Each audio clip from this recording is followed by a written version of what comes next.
अरे बहुत भूख लगी है, कहीं कुछ खाने को मिल जाए तो मजा आ जाए। तभी सामने से रानी चिड़िया आती है। उसके चोंच में कुछ दाने होते हैं। अरे रानो बहन, तुम इतनी सारी दाने कहाँ से लाई हो? गौरी बहन, इस जंगल में अब खाने को कुछ नहीं मिल रहा, मैं दूसरे जंगल से ढूंढ कर लाई हूँ। दूसरा जंगल? वो तो बहुत दूर है, मैं इतनी दूर उड़ नहीं पाऊंगी। अगर पेट भरना है बहन, तो फिर उड़ना ही पड़ेगा। रानो चिड़िया वहाँ से उड़कर चली जाती है और थोड़ी देर बाद गौरी कौवी भी हिम्मत करके उड़ती है। गौरी कौवी खुशी से उड़ते ही पहाड़ों के पास वाले जंगल में पहुँच जाती है, जहाँ बहुत सारे दाने पड़े होते हैं। अरे वाह, यहाँ तो ढेर सारा खाना है, मैं बेवजह ही परेशान हो रही थी। गौरी कौवी खुशी खुशी दाना खाने लगती है।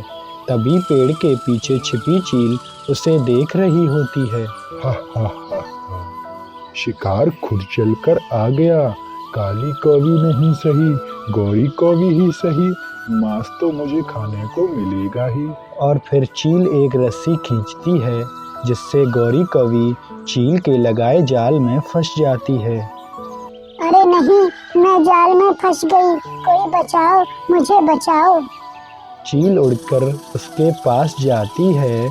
कई दिनों से जाल लगाए बैठी थी, अब जाकर फंसी भी तो सिर्फ एक कमजोर सी चिड़िया।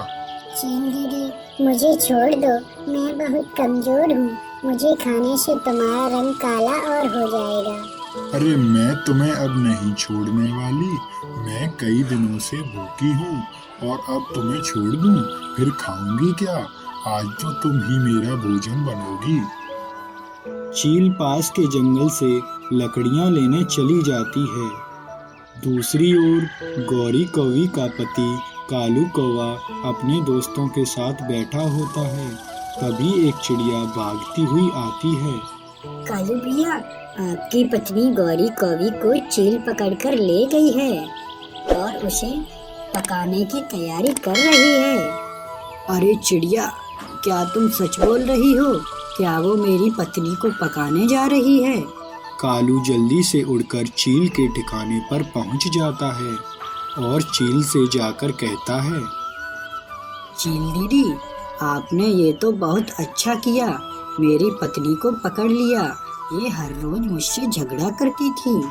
कालू, तुम मेरे पति हो या मेरे दुश्मन? तुम ऐसा क्यों बोल रहे हो?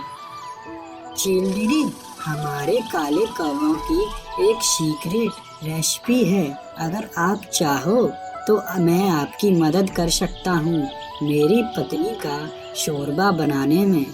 ओह अच्छा, ऐसी बात है तो जल्दी से शोरबा बना दो, मैं तुम्हें थोड़ा टेस्ट करवा दूंगी। लेकिन चील दीदी, पहले मैं जहरीले मसाले लेकर आता हूँ ताकि स्वाद और भी बढ़िया हो जाए। कालू कौवा जल्दी से उड़कर अपनी दोस्त बुलबुल के पास जाता है। बुलबुल, जल्दी से कुछ जहरीले पौधों का रस दे दो। जहरीले रस? तुम उसका क्या करोगे कालू कौवे? अरे बुलबुल दीदी, मेरी पत्नी खतरे में है, अगर मैं जल्दी नहीं पहुंचा तो चील उसे मारकर खा जाएगी। बुलबुल जल्दी से जहरीला रस देती है और कालू कौवा वापस चील के पास लौट आता है। चील दीदी, मैं स्पेशल मसाला लेकर आ गया हूँ, आप पानी गरम करने रख दो। हाँ, पानी में तो उबाल आ चुका है, अब जल्दी से वो मसाले इसमें डाल दो।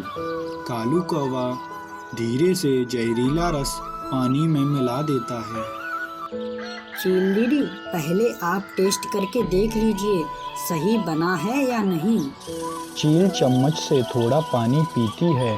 जैसे ही वो जहरीला पानी पीती है, वह दर्द से तड़पने लगती है और जमीन पर गिर जाती है। अरे नहीं, मुझे ये क्या हो रहा है? मैं बहुत जोर से तड़प रही हूँ, ये तुमने मुझे क्या पिला दिया है? कुछ ही पलों में चील की मृत्यु हो जाती है। गौरी कौवी मुस्कुराती है और कालू कौवा उसे जाल से आजाद करता है।